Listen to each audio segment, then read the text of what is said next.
Good morning mga kalipad.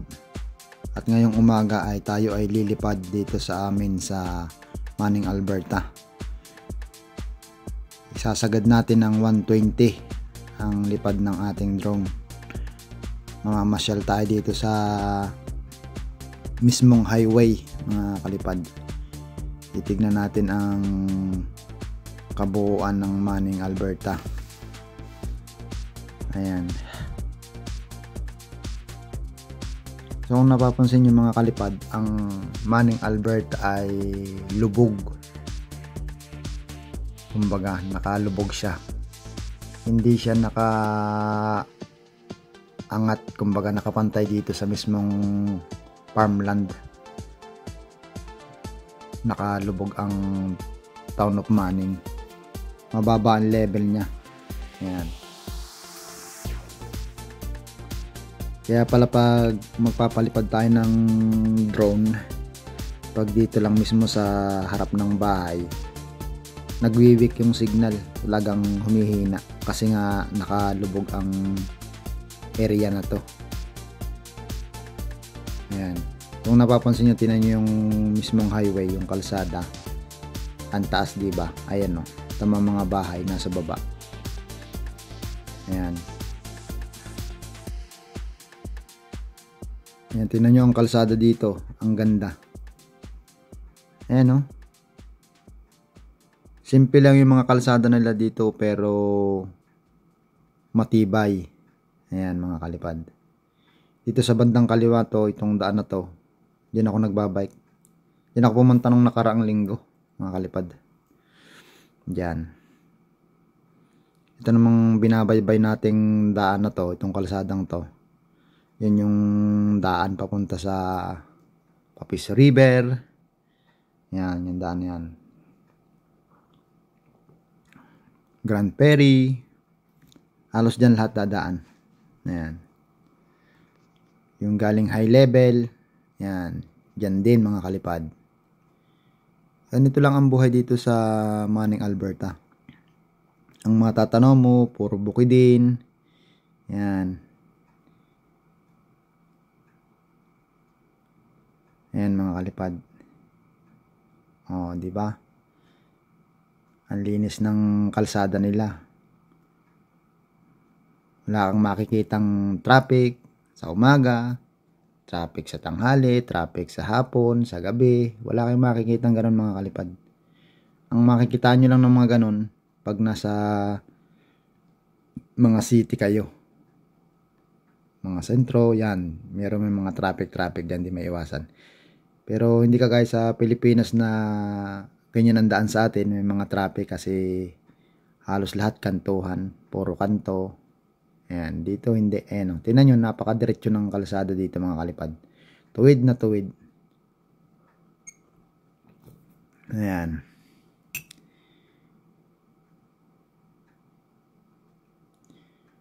Ayan mga kalipad. Itong sa bandang kaliwa ay may mga sasakyan dito sa kaliwa na nakaparking.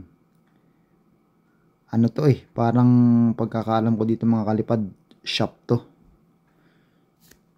Yan, mga mekaniko nandyan. Mga inaayos na sasakyan. Yan mga kalipad, yan sa bandang kaliwa. Yan. Tingnan nyo naman ang kalsada namin mga kalipad. Napakaganda, napakalinis. At saka laging mini-maintain nila na malinis yung both side na yan ng kalsada namin, tong highway. Malinis. Laging may naglilinis dyan. Ayan mga kalipad. Ayan. So ang ating drone ay pinabalik ko na sa atin, sa town of Manning mga kalipad. Ayan. So babalik tayo dito mga kalipad. Ayan. O, di ba napapansin niyo mga kalipad yung town namin na Manning, Alberta. Ayan, lubog Tingnan niyo, nakalubog.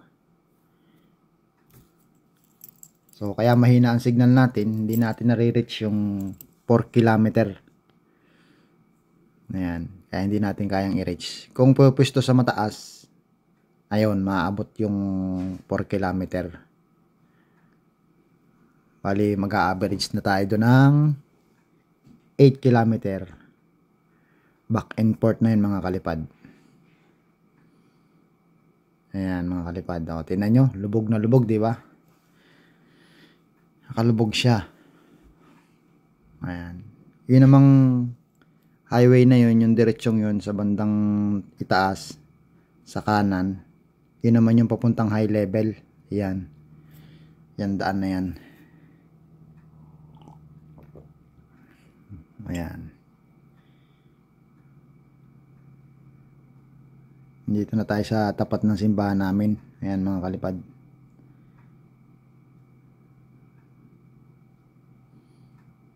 Tapos yan naman yung bridge dito sa amin sa Town of Manning. Oh, di ba? Puro bukirin dito mga kalipad. Probinsyang probinsya. Dito sa Manning, Alberta. Pero masaya dito mga kalipad, tahimik. Yung wala bang mga gulo-gulo, yan. Safe talaga dito mga kalipad. Wala ka dito makakita na mga nag-aaway, wala. Mga lasing sa kalsada, wala kang makikita dito na yung mga nagwawala, wala mga kalipad. Talagang safe ka, kahit maglakad ka ng gabi, safe ka dito. Ayan.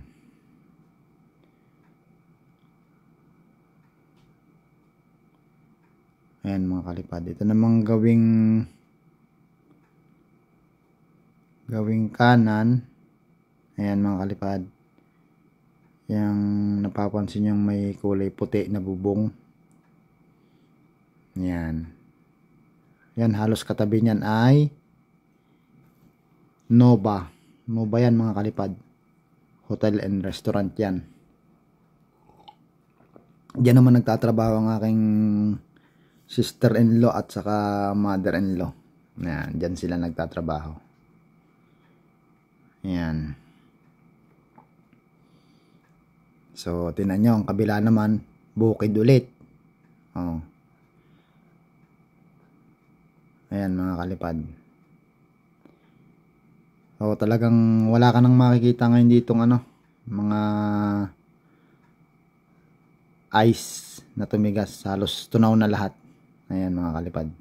Ito, yung kulay itim na yan, mag-start ng magtanim o baka nataniman na nga yan mga kalipad. Kasi dito, iba dito, basta pag nabungkal na nila, nalinis na nila, diretso tanim na yata sila dito mga kalipad. Ang pagkakaalam ko. Ayan. Ang mga kasama namin na sa trabaho, mga kalipad, sa pinagtatrabaho ko, may mga farm din sila yung iba. So pag hindi oras ng ng pagtatanim, pumapasok sila sa mga kagaya dun sa work namin. Yan. Pero pag nag-start na ng pagtatanim, balik na uli sila sa pagpa-farm. Kasi malaki ang kinikita nila diyan mga kalipad. Sa hindi pa nakakaalam, ang mga kinikita nila diyan pagtatanim sa farm nila, malaki. Malaki ang kinikita nila diyan. Mayaman dito may mga farm mga kalipad. So yun lang, bye bye.